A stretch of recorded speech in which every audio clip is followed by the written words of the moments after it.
out more. We now welcome Natalie Garson, founder of the Global Network for Jewish Women Entrepreneurs and Leaders, joining us from Jerusalem. Natalie, thank you so much for your time. This sounds like such an exciting initiative, an important one as well. Tell us more about why you started this global network and how the focus falls on incorporating Jewish values into business practice. Yes, sure. We started this network actually during COVID 3 years ago when everyone was in shutdown and could not meet in person. And we started reaching out to Jewish women from all over the world. There was a need to connect with other Jewish women here in Israel and around the world.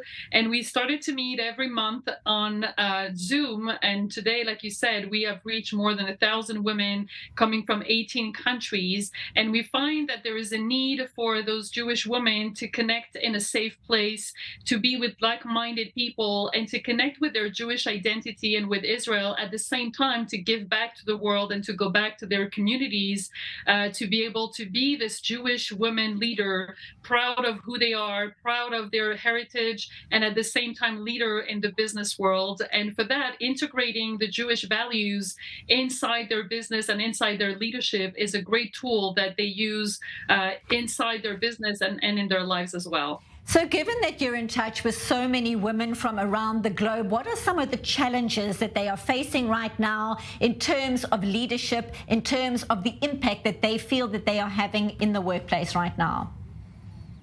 Well, being Jewish can have a lot of advantages, but as we know, it can also have some challenges. And so some women feel that it's difficult for them to explain what it means to be Jewish, or to explain their relationship with Israel, or to have to defend that relationship with Israel, or even to be able to be proud of their identity or their heritage.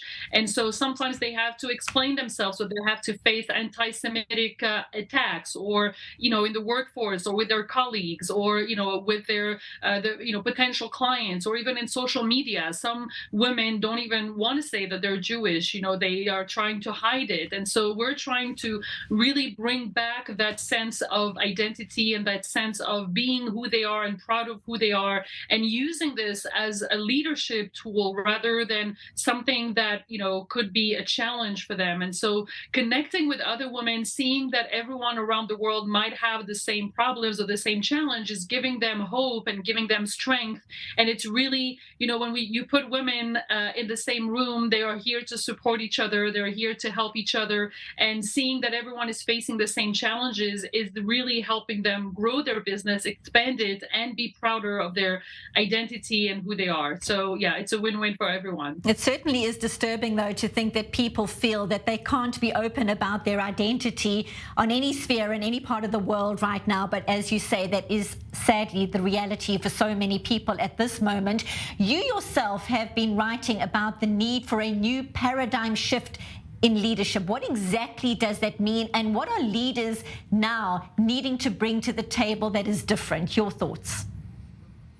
Well, we speak a lot about leadership, and we speak a lot about how there's a lack of leadership recently. I think we can see that in the political world. We can see that in a lot of different areas of the world, and people are really complaining about this lack of leadership. And my view on this take is that there is a feminine leadership and there is a masculine leadership, not connected to directly men or women. We all have inside ourselves, men and women, feminine and masculine leadership. And I believe that when we'll be able to find the right balance between those leaderships inside of ourselves, but also in our societies and in our countries and our political spheres, then we will be really true leaders. I believe that we need the masculine leadership that is more, stronger, more ego, more power, more decision making, and the feminine leadership, which is more softer power, which is more like a collaboration, more soft and communication. And we need to have both. And for many years, the feminine leadership has been put on the side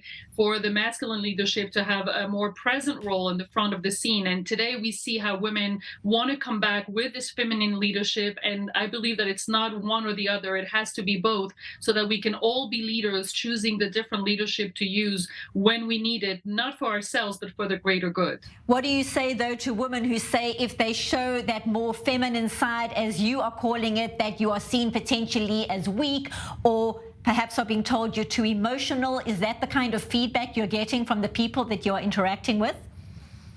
Well, surprisingly enough, I get actually feedback from men that want to express their more sensitive side, and they want to be able to be more emotional and feel that they can because there are social standards, because, that's not what you do when you're a man. And I get from women that they feel like they have to show a more masculine side because they don't want to show their feminine side. And I feel like everyone is losing at this game of trying to be something that we're not.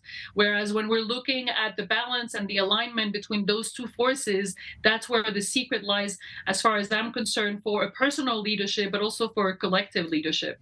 And very briefly, when it comes to leadership down the line, people who wanting to get involved, join your conference down the line, what do they need to do? Very briefly, please. Sure. So we have actually an online summit happening September 10th to 12th.